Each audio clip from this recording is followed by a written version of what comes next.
और अब खबरें विस्तार से। ग्वालियर में रूप सिंह स्टेडियम को लेकर बीजेपी में घमासान मचा हुआ है। स्टेडियम को लेकर बीजेपी के पूर्व सांसद और 2 बार मेयर रह चुके विवेक नारायण सेजवलकर ने निगम आयुक्त को एक पत्र लिखा है और स्टेडियम को जीडीसीए से वापस लेकर हॉकी स्टेडियम बनाने की मांग की। स्टेडियम 80 के दशक से अभी तक सिंधिया परिवार के आधिपत्य वाले ग्वालियर डिविजनल क्रिकेट एसोसिएशन के कब्जे में लीज पर है। इस मैदान में घरेलू से लेकर अंतर्राष्ट्रीय क्रिकेट मैच भी हो चुके हैं और सचिन तेंदुलकर ने वनडे में पहला दोहरा शतक इसी मैदान में लगाया था।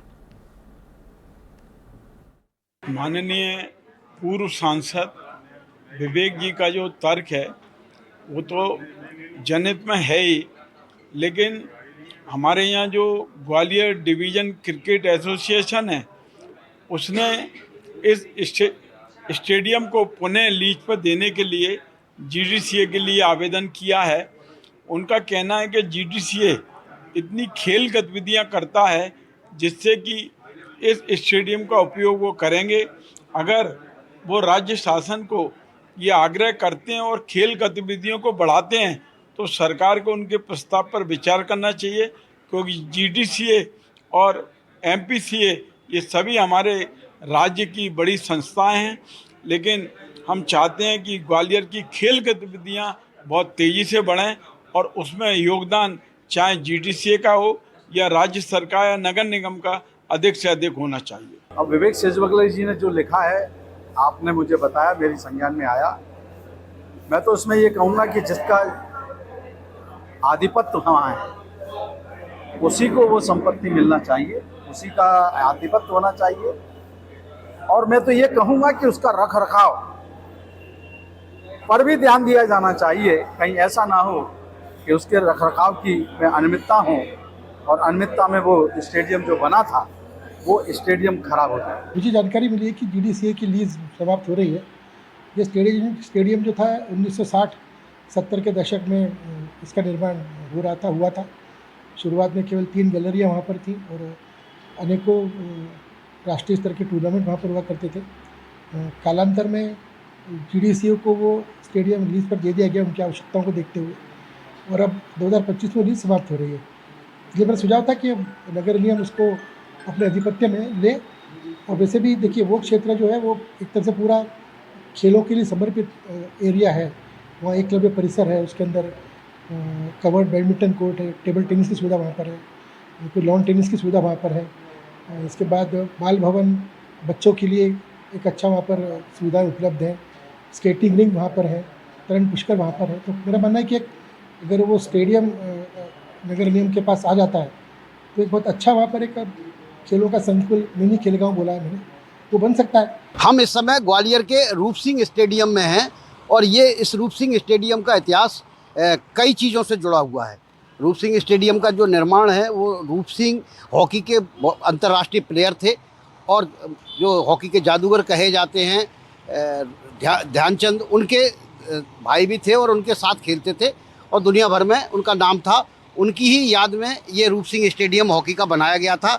लेकिन अभी यह क्रिकेट का स्टेडियम है और क्रिकेट का स्टेडियम भी बड़े लंबे समय से है और क्रिकेट के स्टेडियम में भी यहाँ एक इतिहास लिखा गया है कि सचिन तेंदुलकर ने इसी स्टेडियम के अंदर जो ओडीआई है उसमें पहला डबल सेंचुरी लगाने का रिकॉर्ड बनाया था।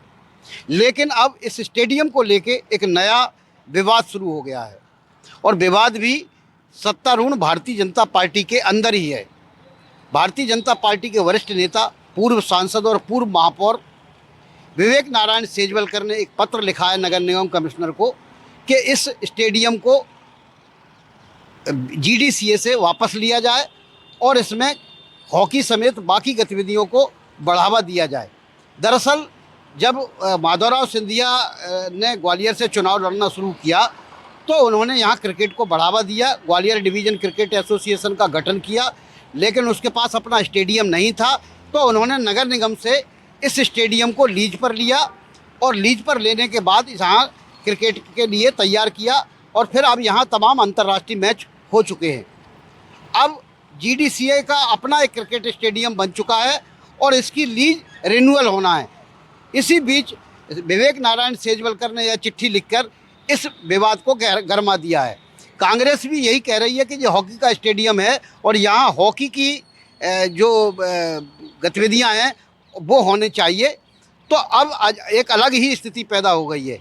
हालांकि अभी तक सिंधिया या उनका कोई समर्थक इस मामले पर कुछ भी बोलने को तैयार नहीं है, लेकिन अब भारतीय जनता पार्टी में ही एक बड़ा वर्ग है जो इस स्टेडियम को नगर निगम पर वापस लेने के लिए दबाव डाल रहा है। ये तो समय ही बताएगा कि ये स्टेडियम हॉकी का बनेगा या फिर क्रिकेट का ही रहेगा। ग्वालियर से देव श्रीमाली, NDTV। और अभी हम ले रहे हैं एक छोटा सा ब्रेक के बाद फिर से लौटेंगे कुछ और खबरों के साथ।